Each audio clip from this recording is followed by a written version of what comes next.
How's it going, guys? This is the tire carrier off the Jeep. Here is the back piece that I've already taken off. I'm going to sand all this down and I'm going to restore it. So I'm going to leave these on and sand underneath it because I cannot take these off. I've tried and it's just too hard, and I don't really want to get the angle grinder out. So all I'm going to do is sand underneath just like this.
Alright guys, so I just finished up sanding this. Still a little grease or rusty, but I'm gonna put some isopropyl alcohol on this microfiber towel and just wipe it all down, and then it should clean it all up. Hopefully. That is why you wipe it down. You don't want to spray paint over that. Alright guys, so I got this all wiped down, and I'm going to put some of this automotive primer on it.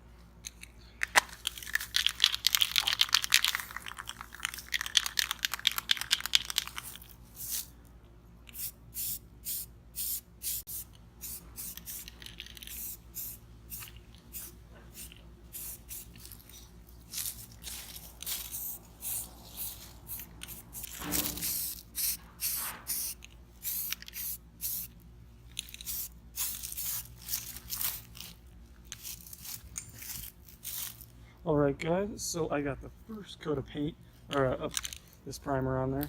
This is really nice. I actually really like this. This is my favorite primer so far. I'm going to guess a spray off at a HVLP gun is probably going to be better. But this one I highly recommend. It's by Rust-Oleum and it stops rust. I really like it. Okay. Be back in about 5 minutes. Let this completely dry, and then one more coat. Alright, second coat.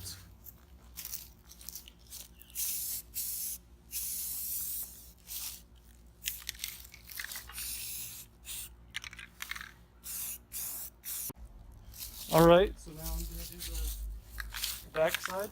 I'm almost gone, but I'm going to assume that I can spray the rest of this with it.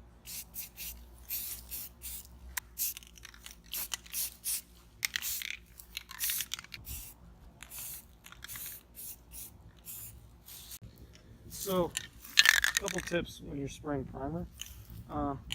Remember, always face where the wind's coming, so the primer spray always just blows right in your face. Alright, so I got some of this semi-gloss protective enamel, and I'm going to spray it on here now.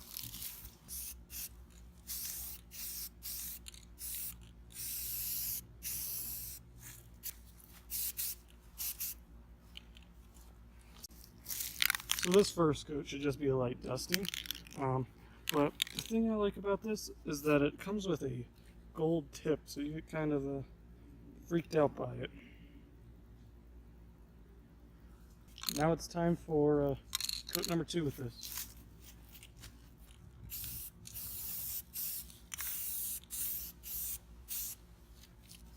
Alright, so now I'm going to let it dry, and then I'm going to flip it back down and spray the whole front, because that's the pretty side, so I'm going to give it one more coat of this stuff on the pretty side. Alright guys, so now I have finished painting it. It's been about maybe an hour. And I'm going to probably let it dry a couple more hours, and then you know, maybe even leave it overnight. But I also painted this, and I have a more hardware, as you can see right there. I haven't painted those yet, but I painted this one because this one actually holds this piece in too. But that's the piece that holds the tire. But I finished painting all this, and now I'm guessing you guys are wondering what these are. Well, these are oil-soaked cloth. These are supposed to help prevent rust and, well, it's mostly just water, stay away. So I actually have a trick to get these back to oil-soaked without even taking them off. Alright guys, so I would say use some of this 3-in-1 household oil. This is actually an older can, but it's what I had. I would say do not use like WD-40 to soak it, or gear oil, or penetrating on it. I would just say usually just use this because it prevents rust and tarnish. So I believe this is close to what they would use. But all you do is just squeeze it down in there. Let it just soak in there. Rub it in a little. Okay. And that's how you do it. Alright guys, so that's the end of this, and thank you all for watching. I'm going to be painting the bumper and a couple other components with that. The front bumper, maybe even the back bumper too. But I just feel like I'm going to take that off because we don't really need it. But thank you all for watching. It looks really good. I think this black is going to go good with the Jeep. We are going to paint it this tealish green color. I might throw up a picture of what the color is going to look like. But thank you all for watching. Please comment, rate, and subscribe. If you have another better suggestion for what color we should paint the Jeep, then tell me. We're going to do with the teal with black. So thank you all for watching. Have a good rest of your